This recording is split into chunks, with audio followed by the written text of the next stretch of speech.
G'day everyone, my name is Michael Chado. I'm the Executive Director of the New Israel Fund. I'd like to begin by acknowledging that we're meeting on the lands of the traditional owners of this land, the people of the Kulin Nations. I'd like to pay my respects to their elders, past, present and emerging, recognising this always was and always will be Aboriginal land. We're very lucky to have Nadav and Shahd joining us tonight.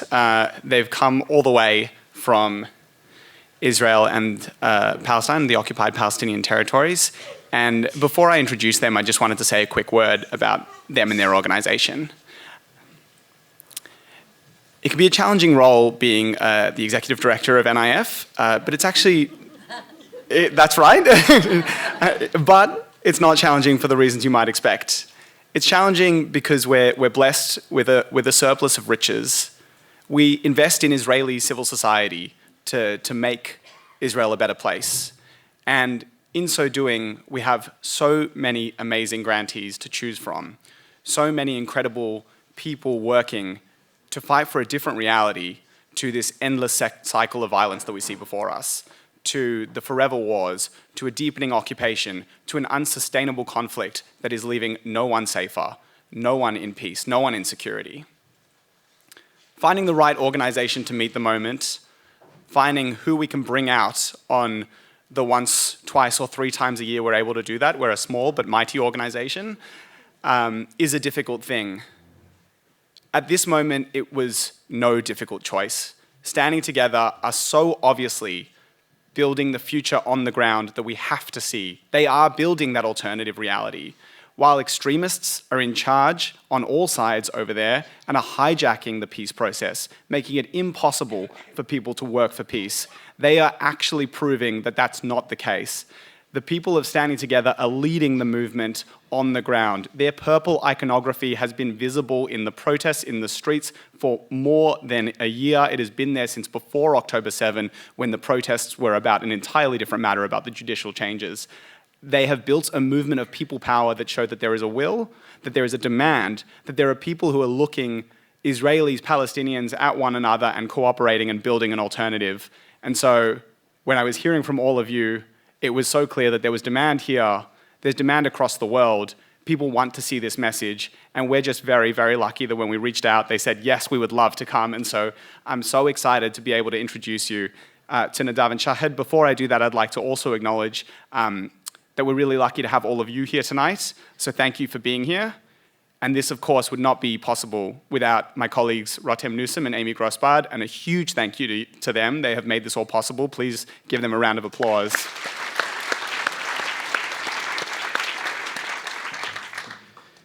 So thank you very much. Before I introduce Nadav and Shahd, I'd like to also recognise that we have Sally Warhart moderating this conversation. Sally Warhart is a Melbourne broadcaster, an anthropologist and a writer. She's the host of the Wheeler Centre's live journalism series, The Fifth Estate. Sally is a former editor of The Monthly magazine and the author of Well We May Say, The Speeches That Made Australia. Sally is an adjunct senior research fellow at La Trobe University. Joining her will be Shahd Bishara, an Arab Palestinian, a citizen of Israel, and a medical doctor by profession. Shahd was motivated to join the movement Standing Together. Her commitment and her efforts have led her to become an elected member of the national leadership of Standing Together, contributing to her advocacy for justice, peace, and equality. Finally, she'll be joined on stage by Nadav Shofet, a member of the elected national leadership of Standing Together as well. Nadav is the director of the Resource Development and English Communications Department, and following October 7th, he took part in establishing the Jewish Arab Security Guard in Tel Aviv. He has a background in community organising and LGBTQ advocacy and is finishing a degree in philosophy. Please join me in welcoming them to the stage.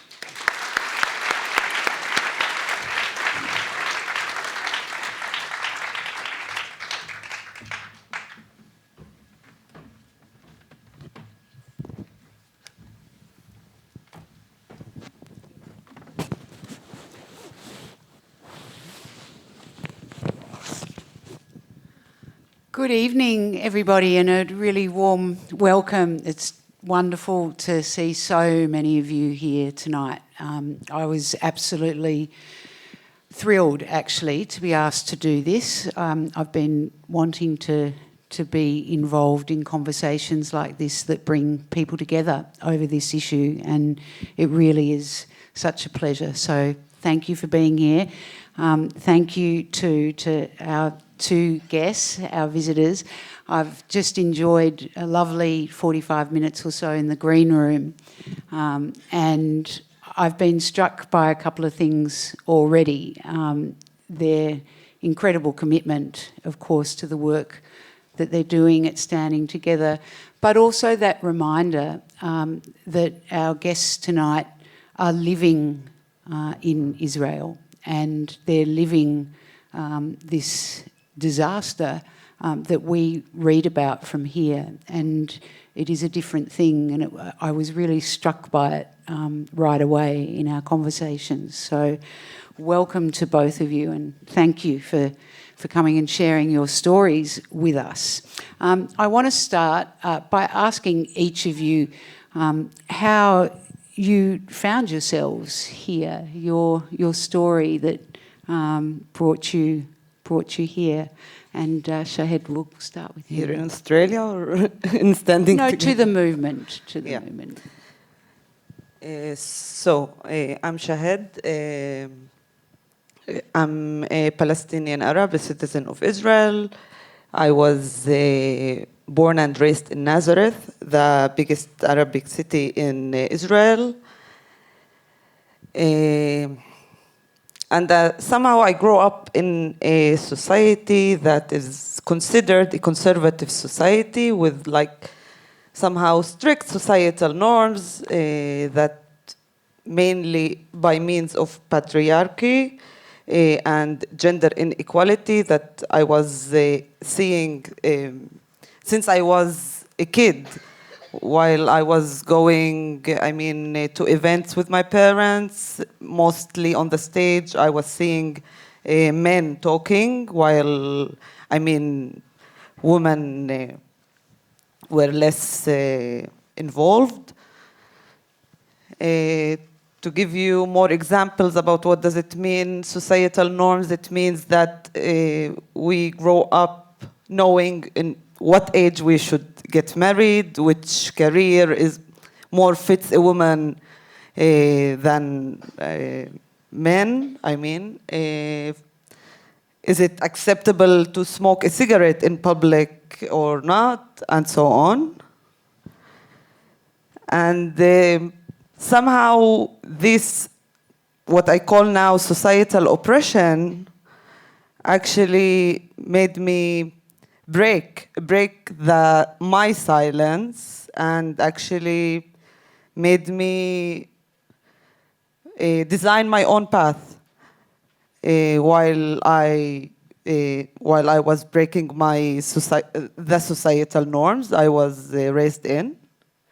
And soon after, I decided to move abroad, so I moved to Hungary to study medicine.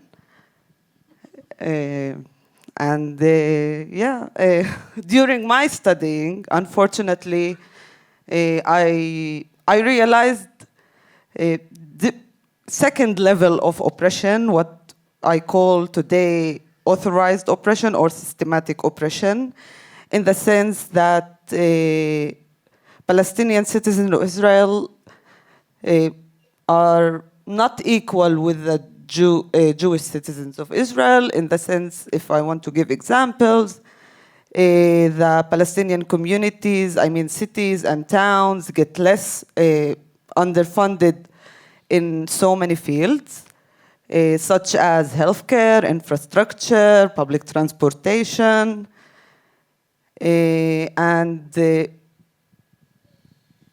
I was, because of my history because of my history and due to the societal oppression, I was so sensitive to injustice.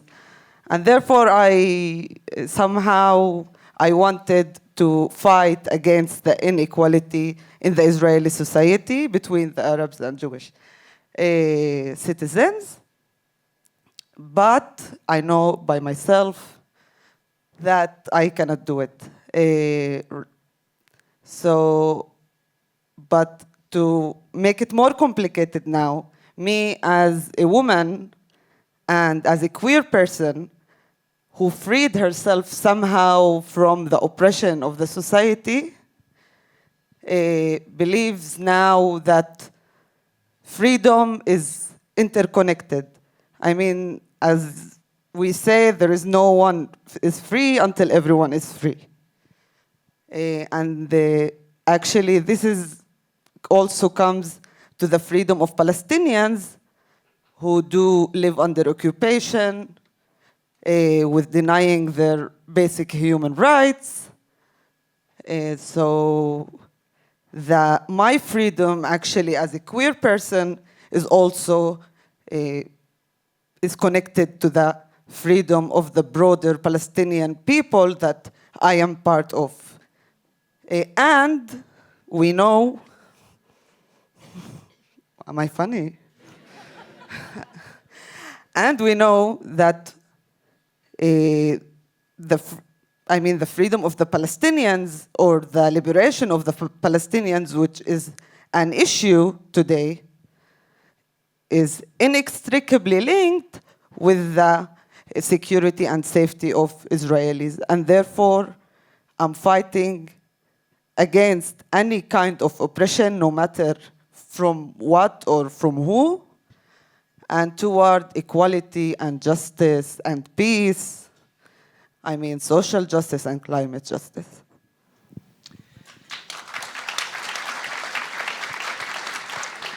Nadav, how would you describe your journey to this activism?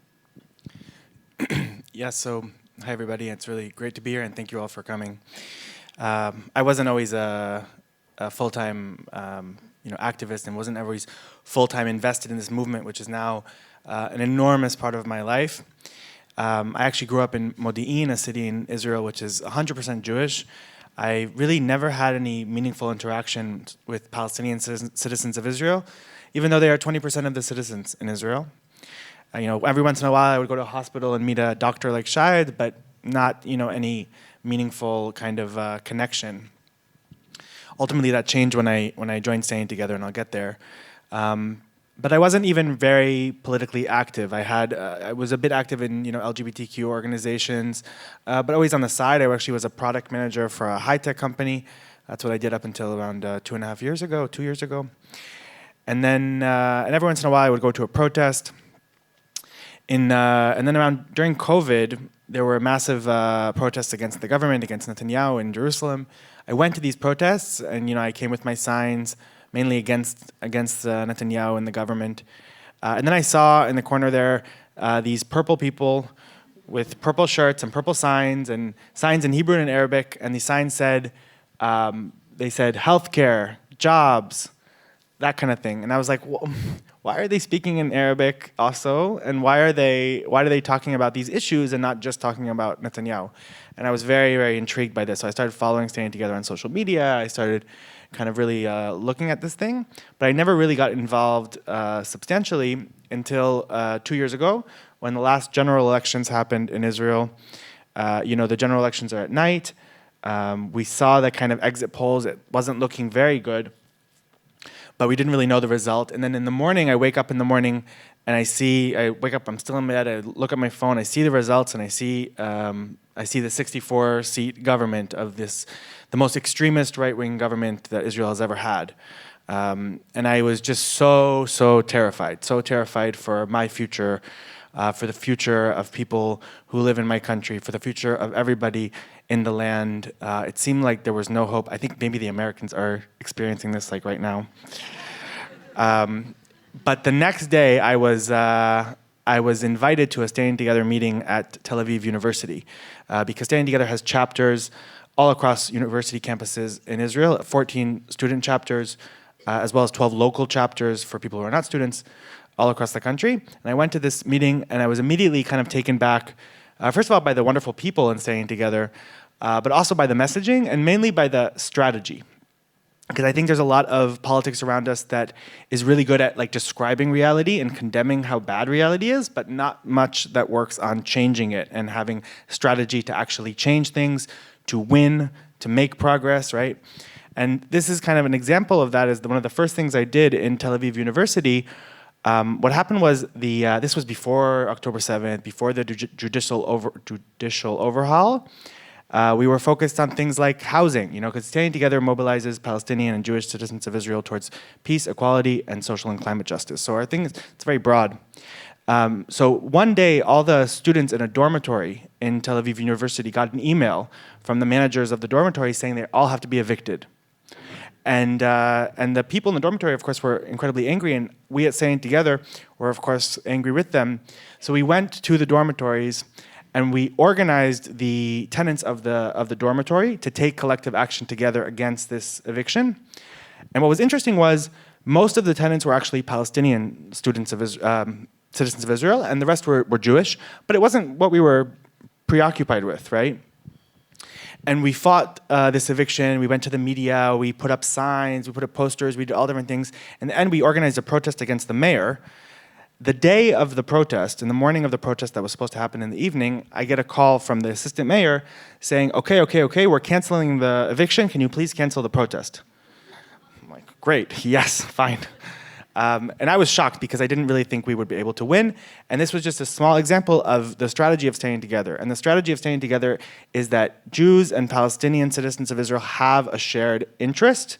We have a shared interest in, it could be housing, but of course now we're talking about a shared interest in peace, a shared interest in equality. And if we fight for those shared interests together against the people and the extremist government who's trying to oppress us, who's trying to take away those interests from us, if we stand together, if we fight for these things together, we are able to make change, we are able to make progress. And now I'm in Australia, somehow.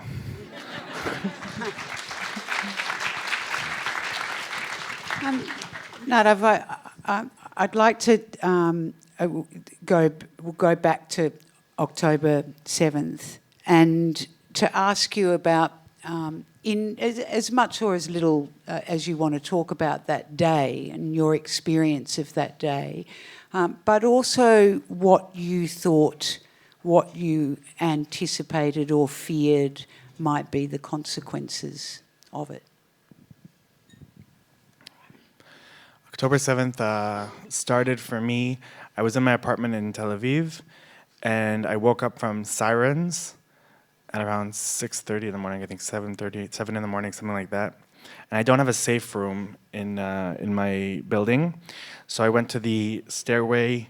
I woke up, I'm like still in pajamas, like half naked. I go to the stairway, ran to the stairway, which is like as secure as you get from rocket fire. And then went back to sleep. And then I woke up like hours later because I didn't my phone was on silent. I woke up hours later to this like endless amount of like people calling me, asking if I'm okay, and news that kept pouring in. And the day was just this day of like slowly discovering the immensity of the tragedy. Because in the beginning we thought, okay, whatever, like another, rocket firing, like what's the difference this time? But then suddenly you see reports about like people in the south who are, getting killed, and there's the party and the Nova, and there's suddenly, a friend from Standing Together who's a Palestinian citizen of Israel. He knows Arabic, so he's in these groups of like Arabic telegrams, and he sends me this like video of like people who were kidnapped, and I'm like, I was shocked, like 15 people in a room being kidnapped. So there's this like continuous kind of like revelation of the tragedy of the atrocious Hamas attack on October 7th.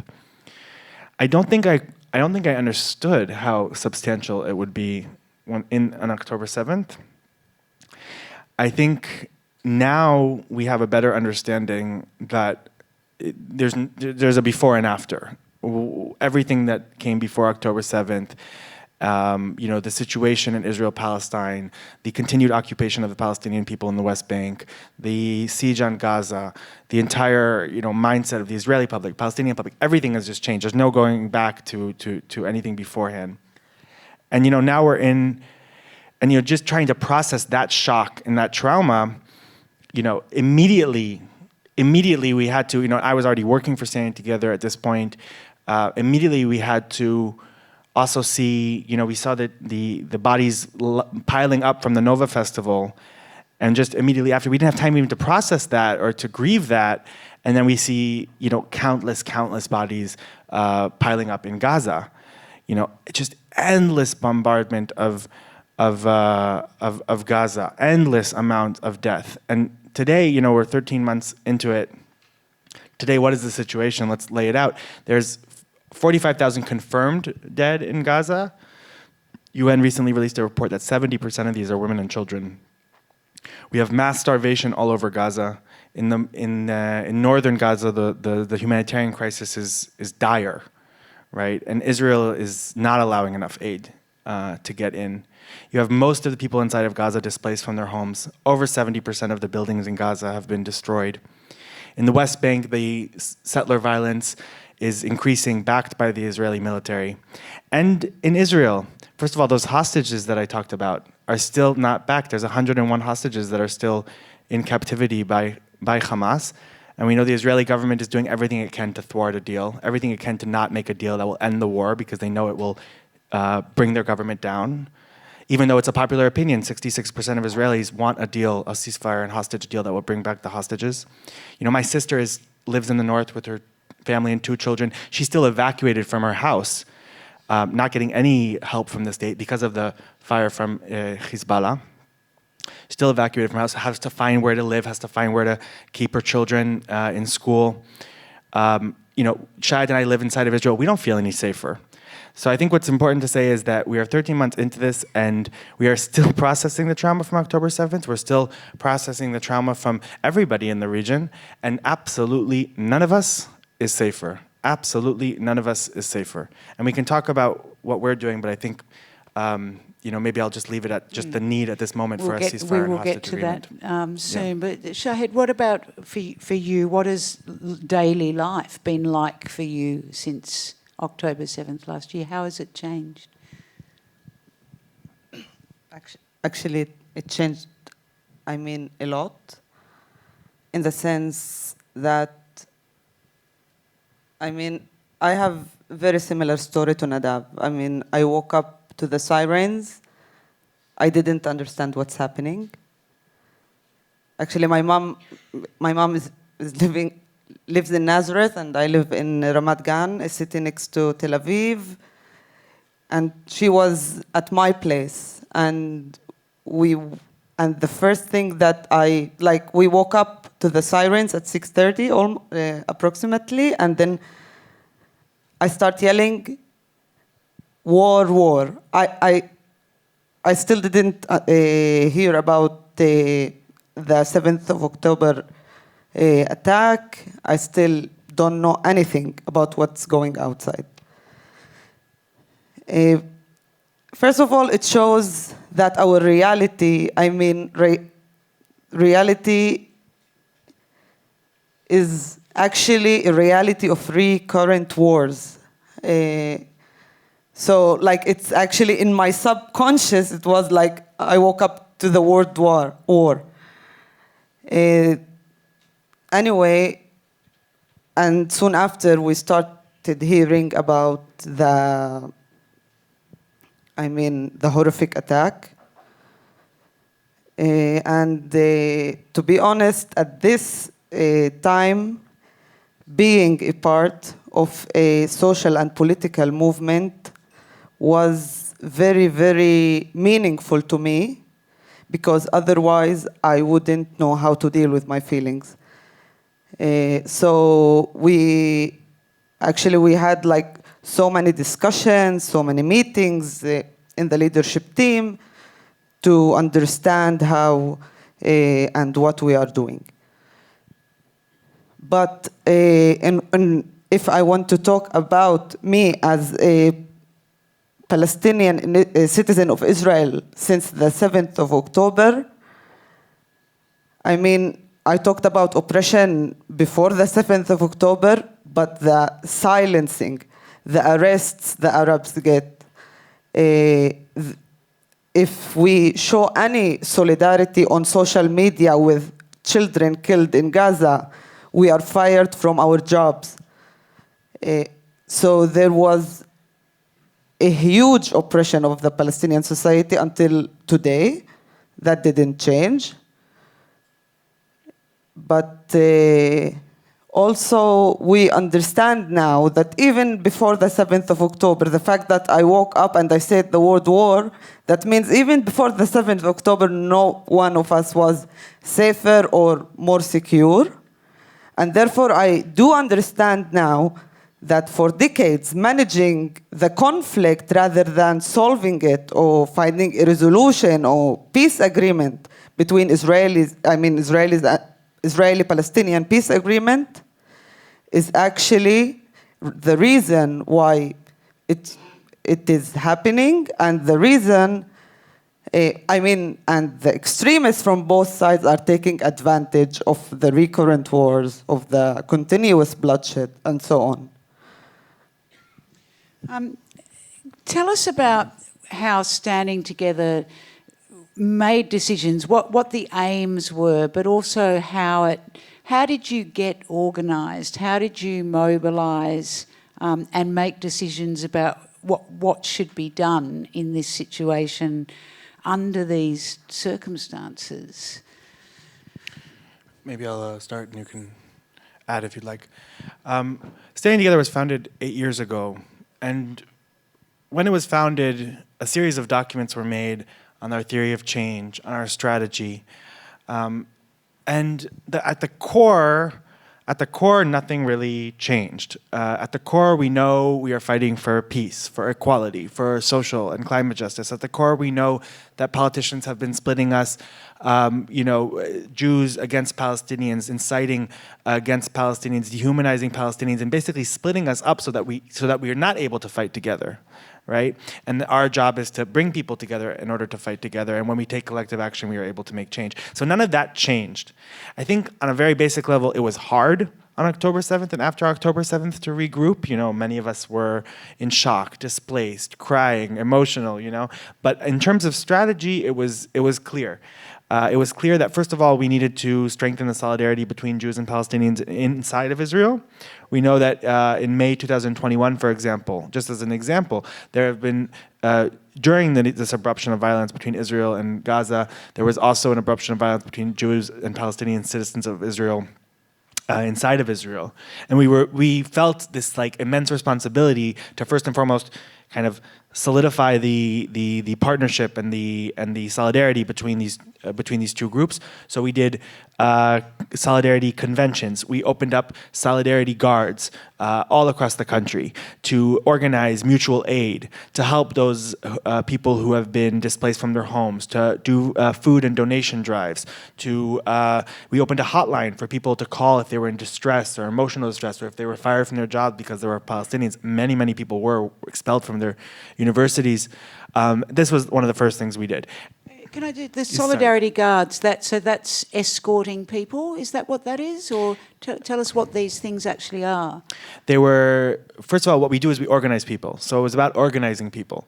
It was about bringing people together. We had hundreds of volunteers, at points thousands of volunteers running these kind of groups, and they did again various things. They did a lot of mutual aid.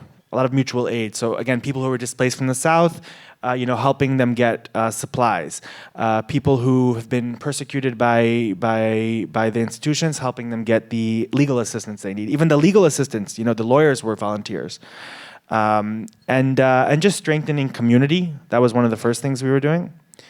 And the next thing that we understood needs to happen is a hostage deal and ceasefire agreement. This was very, very, very clear to us. At a time when nobody was calling for this, the hostages have been abandoned and they continue to be abandoned.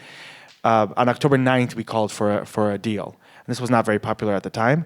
But through our work in organizing protests, joining the existing anti-government protests with these messaging, coming there with thousands of signs, doing national campaigns, billboards on bridges, on highways, using our social media. We have the strongest social media presence of organization in Israel, period, with hundreds of thousands of followers on Instagram, TikTok, mailing lists, etc. We're using all the force of our organization, of our movement of people, like I said, 6,000 members, to call for hostage deal and ceasefire agreement. Today it is a majority opinion. Today is an opinion that over 66% of the population holds. But we know that, and we also know, again, this is in our theory of change and in our goals, that we need Israeli-Palestinian peace. We need to advance toward, it's not enough to end the war. It's not enough to end the war. We need to advance towards an Israeli-Palestinian peace agreement that will end the military occupation of millions of Palestinians, that will end the siege on Gaza, that will allow the Palestinian people to materialize their right to self-determination in an independent Palestinian state. These are things we need. So it's happened before October 7th, and we continue to adjust our strategy. We can also talk about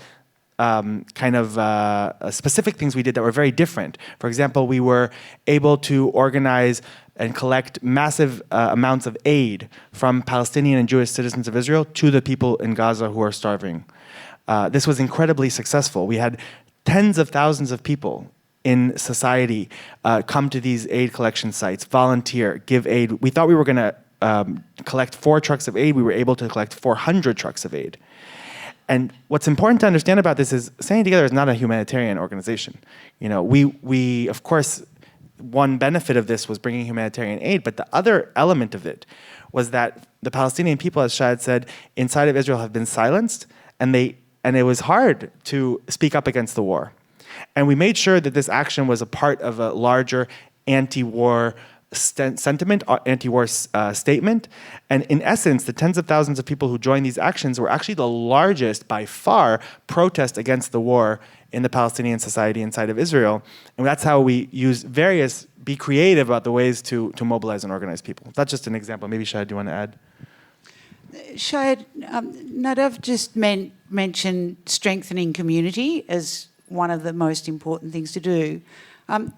It's also one of the most sort of elusive and difficult things to say we want to strengthen community. To start or to further a social movement is not something where there's a list of dot points, and if you tick them all off, you will have a successful social movement.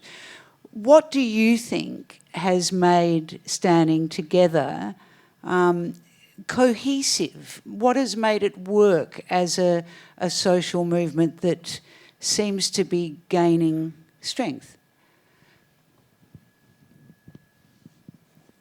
Actually, I can think right now about 3 things maybe, but I'm sure there is more. Let's start from the joint struggle. Joint struggle meaning that Palestinians and Jewish coming together in order to achieve their common interest.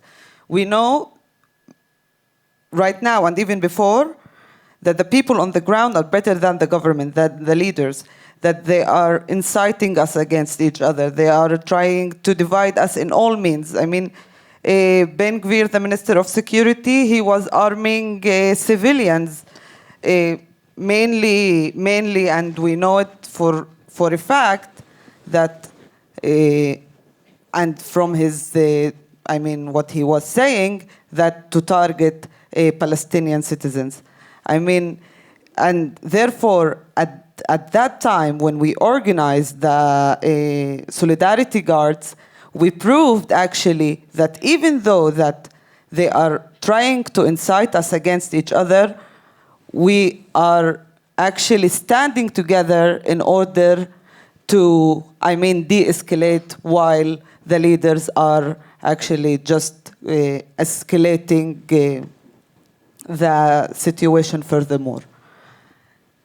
And the second thing that actually is very important for me is the idea of organizing people.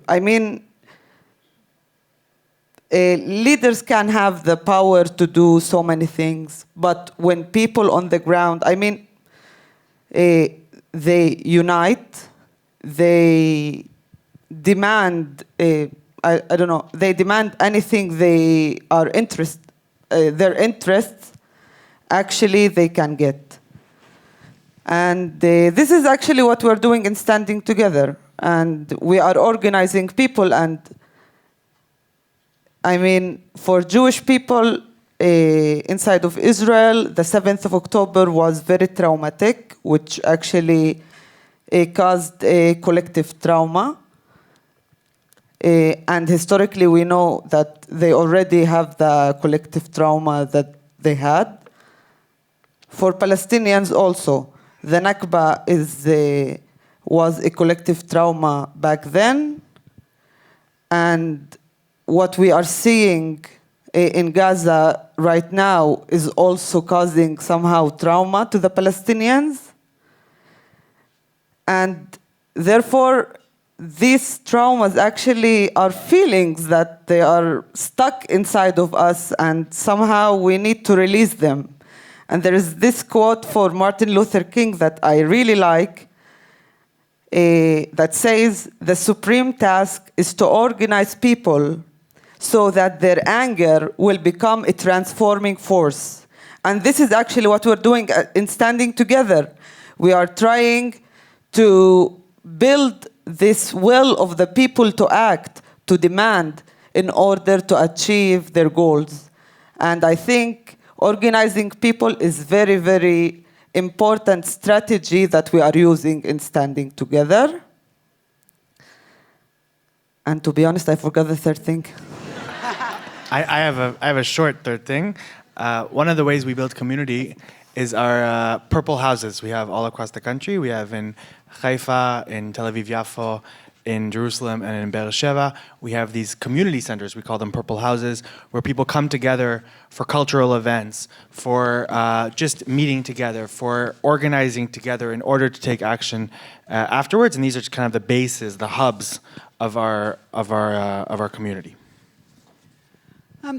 There's obviously a leadership of which you two are elected to Standing Together, but it relies on the input of ordinary people, of civilians. What's the sort of the balance? What's the makeup of the people that are supporting your movement, and what is their role in the movement?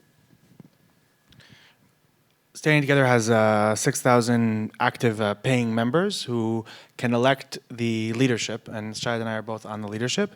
It also has 12 local chapters and 14 student chapters across the country, and each one of those chapters has its own leadership.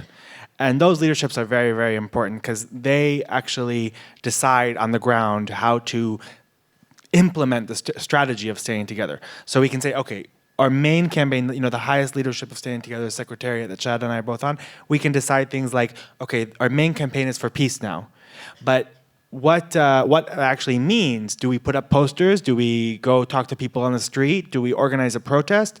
Do we bring a lecture from a historian who discusses how the Irish situation was solved? These are decisions that are made on the local level, and the leadership of each one of those local chapters in local chapters and student chapters and local chapters. So they have a lot of autonomy to take action in their communities. And what it looks like in the north of Israel is not the same as what it looks like in the south of Israel. We have to be attuned to the place that we're in, and they have a lot of autonomy. But ultimately, the main kind of strategy is decided by the leadership. And then, what about then dissent? I mean, I can't have a conversation with. You get 4 people in a room anywhere in the world, I think, on this subject from any background, and finding agreement beyond even some basic things, if you can get that far, is so hard. It is so challenging. How do you deal with dissent, I suppose, or how do you keep doing your work in a society that must feel very divided at the moment? Shahd, maybe you want to...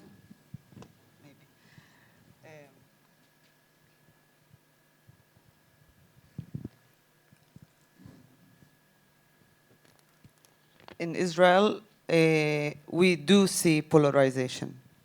Globally also, we do see polarization. But as I said, we know that the people are better than the leaders. Somehow, extremists from both sides are feeding each other. And our aim, actually, is to isolate them. Because at the end of the day, we know that everyone wants to feel safe. Everyone wants to live in peace. Everyone wants to get the rights he deserves, right? I don't think she I agrees. don't know. I don't know anymore whether everyone wants to live in peace. I'm not sure. I know you do. Do you? Okay, well, it's a good start. I mean, if that's true, then that is Maybe I'd like to add to that, to the correct things that Shahd had said. I think one of the things that may be interesting also for this crowd to focus on in terms of, I don't know, dissent is a tough word. If people don't want to join our movement, they don't have to. But our numbers have been growing significantly since October 7th and in general in the past months. I think what's important is that we're focused on action and we're focused on the outcomes we want to see. We almost rarely do. People people think standing together as an organization of Jews and Palestinians, what we do is dialogue. People think we come together and talk. We don't do that. We don't do that. We don't have to have lengthy conversations about the exact historical things. We don't have to have lengthy conversations about the exact perfect ideological name that we're going to call the problem and the solution, and whether it's this or that. We don't do that. We talk about action. We know the things that we need to achieve. We need to seize a ceasefire and hostage deal as urgently as possible. We need to get more aid into Gaza. We need to stop the humanitarian crisis. We need to make people in Israel and in Palestine safer. We need an Israeli-Palestinian peace agreement. We do that by organizing. We go to protests. We don't invite people to talk. We invite people to come to a protest. You can come to a protest now. And then that helps. It helps people understand what we're actually fighting for and not talking abstractly. He deserves it. I think also, I mean, by means of what we are seeing now, that the leaders are actually driving us like to a continuous war, to continuous bloodshed. The fact that they are using statements like, the messianic ideology of resettling Gaza, of reoccupying Gaza, the dehumanization of Palestinians as well. It shows what their aim is, right? So at the end of the day, I think if we act, we stand against them, and we show that the people has the power to fight against these, I don't know how even to describe kind of, even like calling Palestinians human animals. There is no innocence in Gaza and so on. Is actually, it shows that they are doing everything to, and it actually affects the overall, opinion of the public, and our aim is to show the public that our interest is different than their interest, and this is what we are actually doing. We are working, and as Nadav said, we have the anti-government protest every weekend. We do protest, but it's not enough to change the government to any other government. Our demand is to change the government that will come and say that they want to show us an alternative path. Alternative path in means of to put the peace agreement as a priority at this stage, because the status quo of managing the conflict collapsed, and right now we need an alternative for this gap or this emptiness that the collapsed status quo actually made. And right now, if we look at in Israel, that there is the anti-government, but people are actually missing this one step further of demanding a peace agreement. And we know that the first step in demanding a peace agreement is the recognition of a Palestinian state alongside Israeli state, and not only the recognition, we are seeing that there is complete denying of the existence of the Palestinian people as well as the Palestinian state, as we saw in the election at the Knesset not so long ago. What do you make of the international response to what's happened? How does that feel in Israel?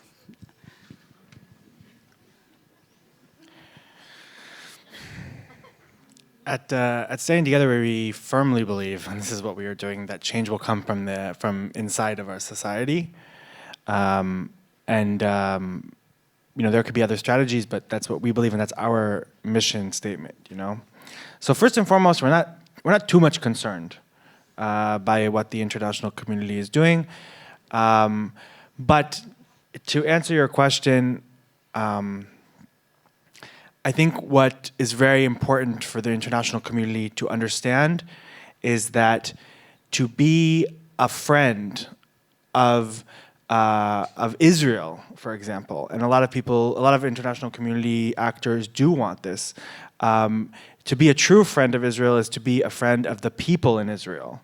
The people, the Jews and the Palestinians who are fighting against this government, who in majority of us do not want this government, want the war to end, want the hostages back in a ceasefire and hostage agreement. And to be a true friend is to be the friend of those people and not to support the Israeli government, who is continuing to, as Shahd said, continue this war endlessly for aims that are to stay in power, to resettle Gaza, things that have nothing to do with the interest or the security of the people in Israel. So I think that's one thing to keep in mind, and we come from the position of citizens of Israel, so that's kind of really important to keep in mind. Unfortunately, we've seen support that wasn't like that, and I think it should be like that. Yes.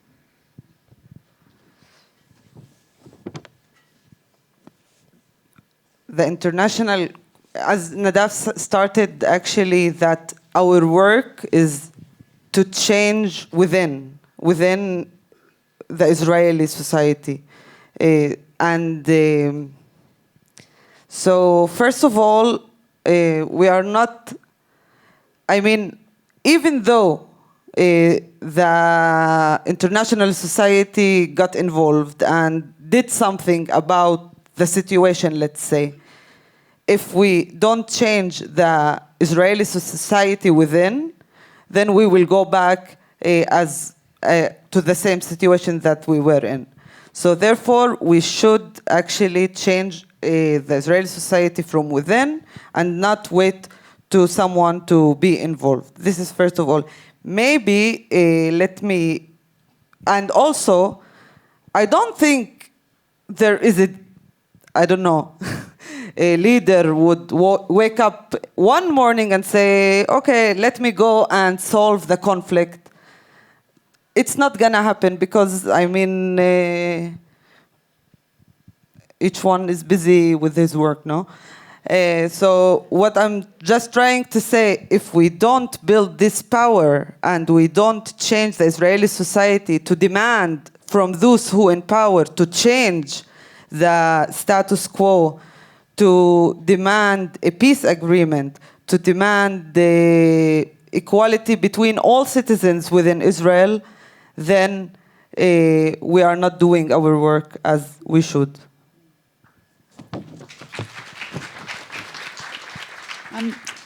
We're going to have questions very shortly. I'll ask one more, and then if you would like to ask a question, you can make your way to that side of the stage, and there will be a microphone. But I will ask one while people are considering their questions and heading over there. I want to ask you a question about hope, because obviously you have to have it, or we couldn't even breathe, and you wouldn't be here, and it's a human It's what we have is hope. But it feels like we don't have much more than that right now. Or from here, it often feels like it's just running on hope and not much else.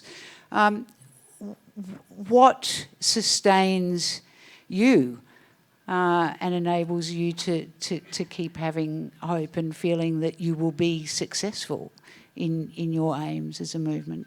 You go first, Shahd. Hope is an action which is different a bit than optimism, which is more a passive word, let's say. Hope is an active word because if we act, we work, we do, progress, there will always be hope. And what we're seeing in standing together, that our numbers are growing, people are actually aligning with our messages. Maybe no one actually offered these messages for so long that maybe people forgot about the basic interest of living in peace, in safety, in security, and so on. So actually reminding them of this actually gives hope. And as I say, when we do protest, when we do see, when we do campaigns, when we see our numbers are growing, people are actually joining us and joining our voices, this is hope for me. And we see hope also in organizing people. And I have to say that as long as we could transform our feelings and angers into action, this is hope. And we are actually doing this, and until today, it has proven to be very successful. I'm very taken with the idea of like not talking, you know? I really am. I think a whole worldwide political revolution could be formed on enough talk. Let's just do something. It's genius. Let's go over here. Hello, thank you for giving us hope as well. We've seen over the last few decades that any progressive political parties in Israel have not done very well at the polls. Does Standing Together talk about or have the ambitions to run for government in the next election? I'll answer this. Maybe Shahd, you can add.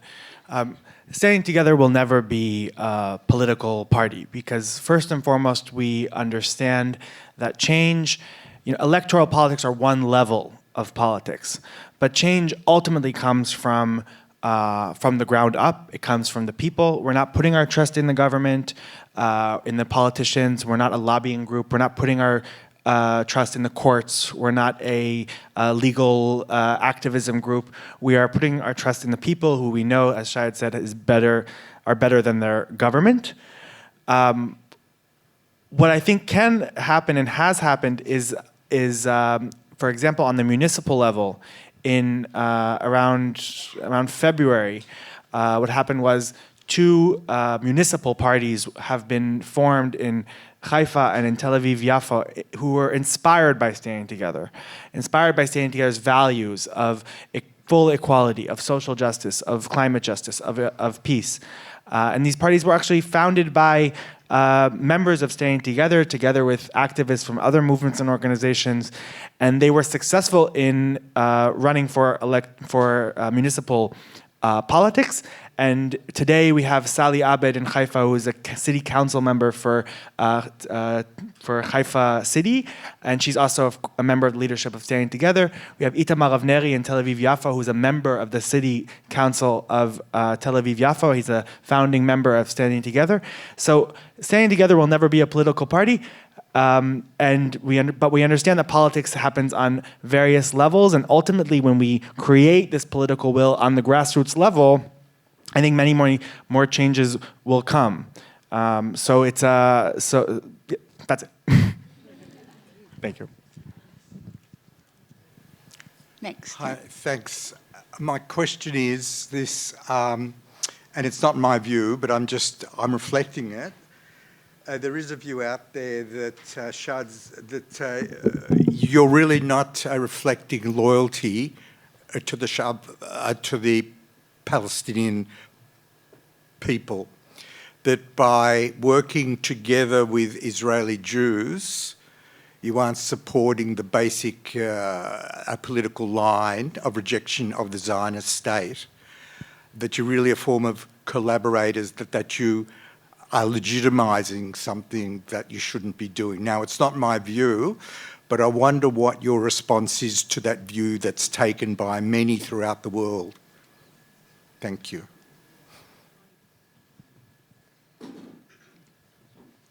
Standing Together movement actually has been attacked from the right, from the left. I mean, extremists from both sides do attack us. But we know what we are fighting for. We are fighting against the occupation. We are fighting for full equality between the citizens of Israel. We are fighting for Israeli-Palestinian peace because we know that there are millions of Israeli Jews and millions of Palestinians on the land, and they call the land their homeland, and no one is going anywhere. So the only way to go forward is to end the occupation, to end the military control, to end the siege on Gaza, to stop oppressing Palestinians, and to fight for the freedom of the Palestinians. And actually, what makes me stronger, and I mean stronger in this fight, is the joint struggle that I see Jewish Israelis standing in solidarity with me, with my own people, in order to achieve our, aspires in life. So they can say whatever they want. It's not my concern. I know my work, and I know the work of standing together. And as I said, no one is free until everyone is free, and I believe in this.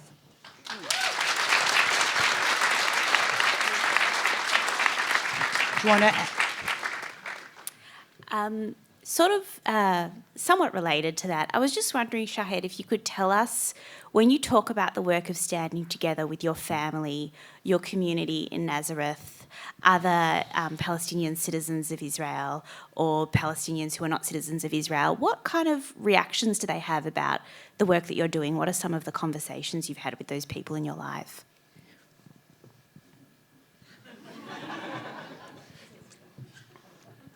Guys, it's not a funny question.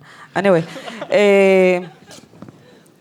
my family, first of all, is so proud of me that I could do both medicine and activism.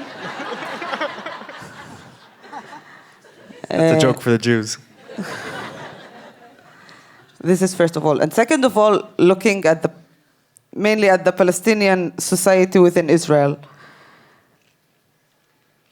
As we said, they are being oppressed harshly, silenced, persecuted, arrested, and I see that the work of standing together actually amplifies their voices. The silenced voices they have. We do see Palestinian Arab citizens of Israel actually joining and actually aligning with our messages and with our work. And to be honest, in Israel, there is no political party or any leader that actually says the Palestinian interests inside of Israel. And actually, this voice is found in standing together. And that's why we see on social media that most of our followers are actually Palestinians. We see that... On TikTok. On TikTok. We see that... otherwise, we see the the work they did in the humanitarian campaign to Gaza, which actually mobilized tens of thousands of Palestinians that wanted to say something, wanted to do something to their brothers and sisters in Gaza, but they couldn't because of the policy of the government. And I am here to also amplify the voice of the Palestinian people, citizens of Israel, as well as the Palestinian people in the occupied West Bank and in Gaza under siege. And it's not only me, it's also my Jewish partners in standing together doing the same thing with me in order to achieve full equality, justice and peace for everyone who lives in the land. And as I said, there is millions of this and that, and here you go. Thank you for your work. Just to clarify, do you just work in Israel, or do you have connections and involvement within the West Bank as well? And I understand that the BDS movement have a campaign against staying together. Have they given you the opportunity to do dialogue with them about that campaign? Have they given the opportunity to what? To talk with them about it and push back. The first question I'll answer, no, Standing Together organizes and mobilizes citizens of Israel. Only we do have connections with people in the West Bank, activists in the West Bank and Gaza. Of course, it's very dangerous right now to be active in Gaza. But we do have these connections, but our mandate and our movement is inside of for citizens of Israel. I think we've referred to the BDS question already. It wasn't phrased as BDS, but I think we've referred to it already. Hi, thank you again for your work. Thank you. Israelis and Jews watch what you're doing from abroad, and we're strengthened and emboldened by it. So thank you for your activism. I want to ask Shahd a question, whether you could just give us a bit of insight into how October 7th has landed, how it's different for the Palestinian-Israeli community, because in previous wars, like after the Second Intifada and certainly in other rounds of the wars in Gaza, we've seen a different response. And certainly in the first few months after October the 7th, there was a lot of discussion over the amount of solidarity that Palestinian Israelis felt with Jewish Israelis. Perhaps that is reflected in your TikTok support. But I'm wondering whether that's true still today, and whether you see what's happened in October 7th as a game changer between solidarity between Palestinian Israelis and Israeli Jews.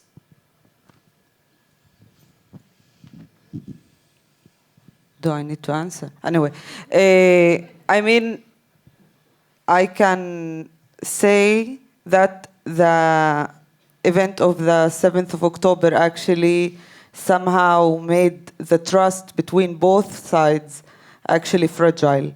And that's true. That's correct.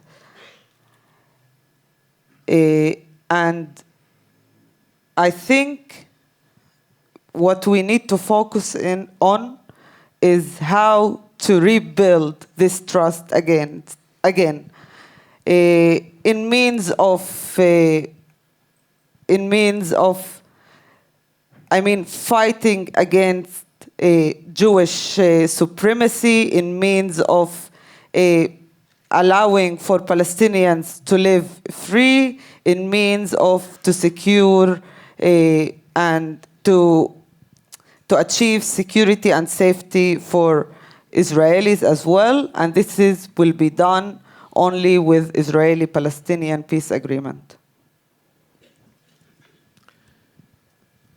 Sorry, but do you see any difference in the October 7th to previous wars in the response of the Palestinian-Israeli community? Is there a difference? Is there more solidarity this time than last? Is there more solidarity or less solidarity? Is that the question? No, there is יותר תמיכה, יש יותר תמיכה. בנו? לא, מהערבים הישראלים, הערבים הפלסטינים. האם יש יותר תמיכה ליהודים הישראלים מאשר מה שהיה באינתיפאדה השנייה או בכל המבצעים בעזה בעבר? I mean, It's the same question. I'm just asking it in English. no, it's good because it was hard for me to understand. Anyway, I think nothing can justify any kind of violence. This is my view.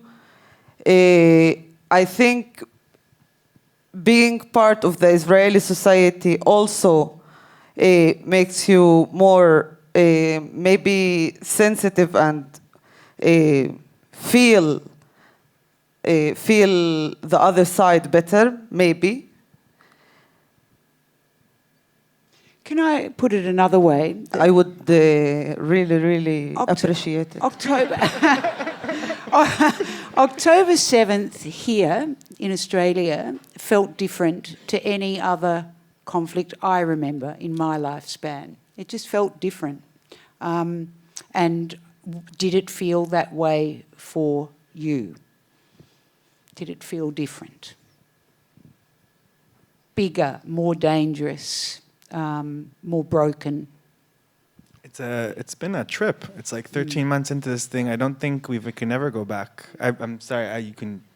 It's just a whole different reality for everybody, and I don't think they'll ever be going back to any sort of pre-October 7th reality. And I think where we are now is this moment.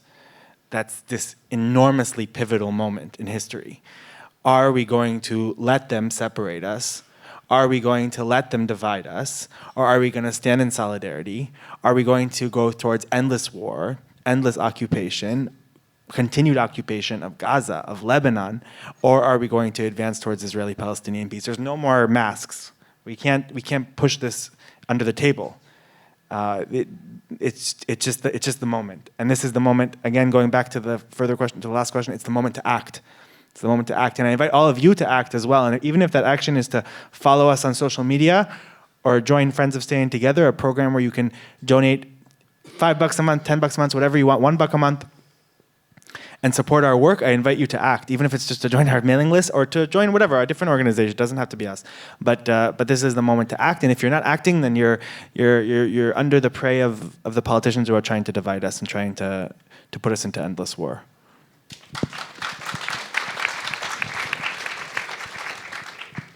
That's the perfect segue to my question. I'm one of a few that have tried with a lot of failure to engage dialogue in the last 13 months. It's been exhausting and hasn't felt like it's made much progress. But our other options have felt really slim. Like when you say go out and act, my option is to go to a pro-Palestinian protest or a pro-Israeli protest or something. The options here, we don't have a Palestinian and Jewish collaboration as yet. I would love to form one. I don't have the energy or the muster myself, and I know a lot of other people want to. Would just be there. It'd be a magnet in Melbourne towards a place we could transform our anger into our vision for peace. So how can you help us? Can you help us? You can only help yourselves. We barely help ourselves. We barely help ourselves. No, we're helping. I help Shahd helps me. Because we can also give $5 a month, and that's sort of very important, by the way. Yeah, but we also want to act. So for sure. What's your ideas around that? Since October 7th, these actually kind of basically spontaneous groups have been formed all over the world. These Friends of Staying Together groups, not just donations, which is very important, but also like groups that people can act together. All over the world, in the United Kingdom, in the United States, in Canada, New York, LA, Boston, every single place, Europe, Belgium, Paris, all over the world. These Friends of Staying Together groups have been forming, really with very minimal kind of push from our side. It's really very independent, and in Sydney, a very strong group has been formed. Called Sydney Friends of Staying Together. And in Melbourne, they're kind of getting their act together and forming now. So if you're interested in that, you can send us an email on our website or come up to me after the stage, and we'll connect you with the group that is forming there. And these groups again take action. For example, protests and vigils and make community together. Of course, it is not the same thing in every single place. My understanding is the Jewish community in Australia is far larger, just in numbers, than the Palestinian diaspora community, for example. So we can't promise the exact same vibes, but and it'll have to be appropriate to where you are in your community and the questions that you are dealing with and the struggles that you are dealing with. But ultimately, I do invite people to join that group. It's been so, in my experience anyway, bitter and awful, even in Melbourne. That's been my experience for the past more than 12 months now. I've never felt anything like it here. And I sort of wonder, listening to you and the response, that I wonder, does everything always have to be loud from somewhere like Australia, where sometimes, two people taking a walk can be a little much, or four people who wouldn't normally share a meal, sharing a meal, whether those kind of little micro events can actually be helpful as well in a place like Melbourne, where the indirect consequences of what's going on have been brutal for some people, but not life-threatening. And so the response can be different. I think there's two levels to that. One level is, yes, of course, there's no requirement for a certain decibel level of a protest or that it needs to be a protest. It can be watching a movie together that has anything to do with the situation. It could be going on a walk, for sure. What that sometimes slips into, and this is, I think, what needs to be kind of, we have to take care that we don't slip into this. It can slip into this place of dialogue without, what we say is that, we're a political movement, and there's all this talk about polarization. People are very much against polarization. And then we say, okay, yes, we're against the current polarization, right? But we're not against polarization, period. We understand politics is always a game of polarization. There's always a us versus them. But the question is whether the us versus them is what we've been taught to believe, all the Palestinians against all the Israelis, or is it us versus them that's a different us versus them, that is the vast majority of Jewish and Palestinian people against the warmongers who are trying to divide us and hurt us.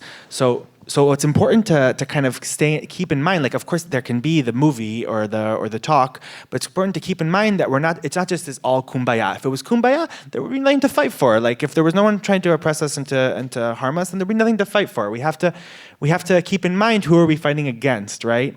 The small group of the far right in Israel, for example, the far right, but also, of course, Hamas, Hezbollah, these are not. These are far from partners for peace. So we have to understand who we're fighting against before we can form this community of who we are. Last two questions will have to be quite quick. Mine is a bit more of a response. So my name's Brenda Dobia, and there's a few of us who are already friends of Standing Together who've been working on this little project. And we're still in strategic conversations because there's a lot of interest from the Jewish side. There's a lot of difficulty, as was mentioned, in engaging. And it's really, really important from our point of view that Standing Together is about a coming together. And so there's no point in having one group come in and take over the space. We're really keen, and we're working on building those connections here in Melbourne. We're working with people in Sydney also who've been doing that. So stay tuned, I guess. If you're interested, I just want to encourage you to follow, as Nadav said, sign up to be friends of Standing Together. And if you do that and you're in Melbourne, we will let people know where we get to with that and what the opportunities are. Thank you.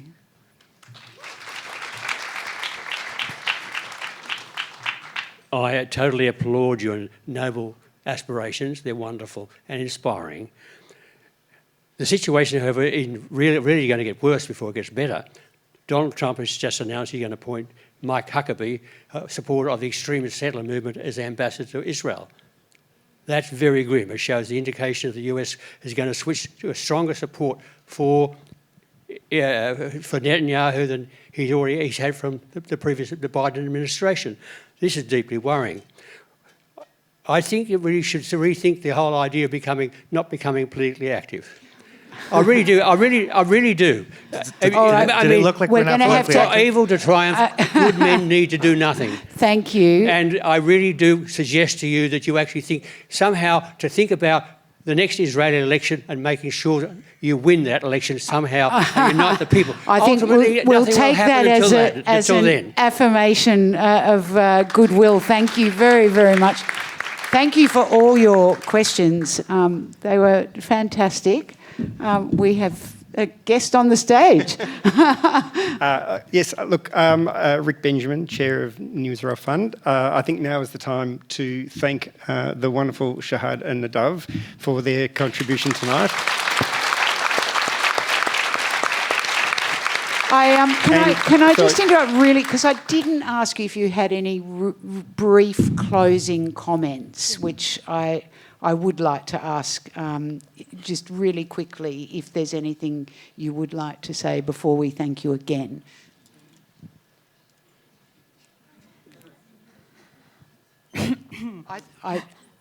No, what? No, you don't. Oh, no, I thought you did. I can make up something. No, I had a feeling you might. I do like to invite people if there's been a lot of questions too, but no, that's okay. Just take we're this not here to talk, right? No. That's exactly what I was going to say. Yeah. That's exactly what I was going to say. We'd like to invite you to take this as something that is you contemplate for sure, and if it's something that's kind of difficult for you to deal with, then of course contemplate this, but also take action. Like, just take action. Join us, join something, talk to your friend, follow us on Instagram. Smallest action, take some sort of action, because if not, then it's not deterministic, this piece. It'll happen only if people take action. So we're inviting you to take action. And donate. We like donations. No, seriously, not a joke.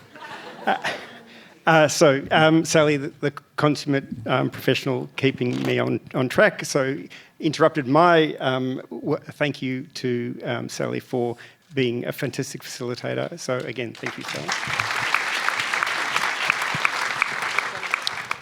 I just want to make a couple of brief comments because I know the hour is late. I know that myself and anyone else who is involved at NIF in Australia are very fortunate, because we are energised by the people like Shahd and Nadav every day.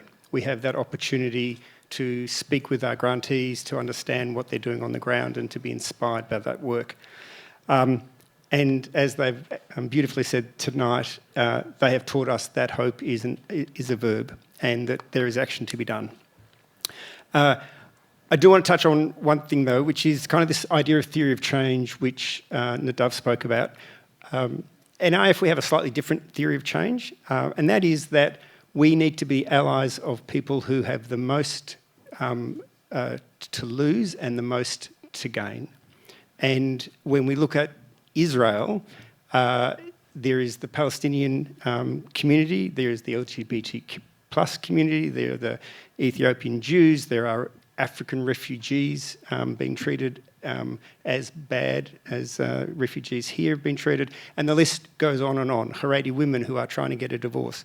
All of these people have a lot to lose, but even more to gain, and that is why NIF steps in and places ourselves there. NIF was the first NGO in Israel on the ground to respond to October 7 by helping evacuees and survivors find somewhere safe to live. So again, it's that focus on people who have the most to gain. And when we're looking at today's work, it's not only around calling for a ceasefire, having hostages returned and so forth, but we are now changing our lens and looking at change in government, as was mentioned, but also the violence that's being perpetrated by settlers in the West Bank.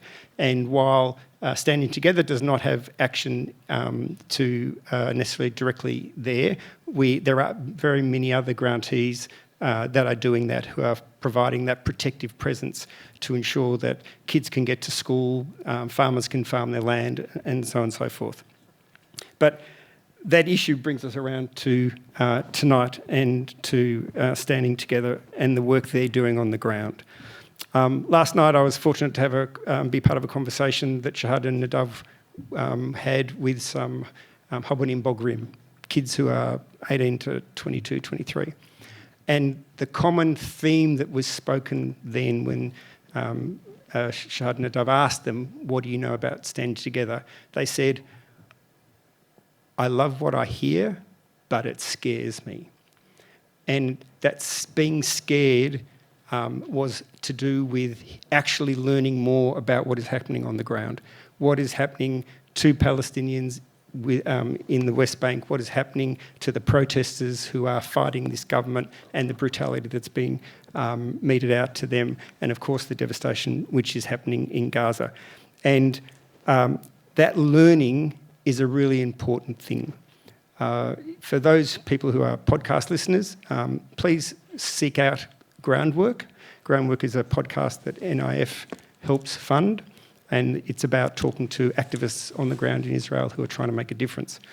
And this week's or month's podcast was speaking to Mai Shahin, who is a Palestinian Arab activist for Combatants for Peace. And Combatants for Peace are people who used to fight, or are families of people who used to fight on both sides who are now saying we need to fight for peace. And she said, which is echoing what's been said today or tonight, is that the easiest thing to do is to turn away and to say, I don't know, and do nothing. But wanting to learn, and you've all come here tonight, so you want to learn. Wanting to learn is the first step. The next step is raising your voice, as Nadav and Shahd have told us so beautifully today. And then it's to become activists in their work, which obviously Standing Together is doing. And when we hear about the connectedness that is happening when people actually move together and stand together and actively engage with problem solving, the power is palpable. And, you know, I am energised by that, and hopefully you've been energised by the conversation tonight. But then we've heard in the questions, what can I do in Australia? And absolutely, let those who are interested, please join the Standing Together family by being part of that friendship. But the next bit is, what else can I do? And I just want to reflect back when they've talked about the work they've done. This does not happen in a vacuum. It doesn't happen with a miracle, and it doesn't happen because everyone has time on their hands to do this. This work costs money. And the least we can do is support the activists on the ground by helping them fund what they do. And this is one of the reasons that we wanted Standing Together to come here, because we want to support them, and hopefully you want to support them. But as I said, there are hundreds of other grantees. So when coming to this, we are learning. When you start speaking across the Shabbat table to people and correcting them, engaging with them in conversation, you are starting your activism. But don't forget that the activists on the ground, who we are allying ourselves with, need money too. And so I encourage you to support NIF, because we are the conduit to those activists on the ground. So with that, I'll close. Again, a round of applause for Shahd and Nadav, and of course Sally.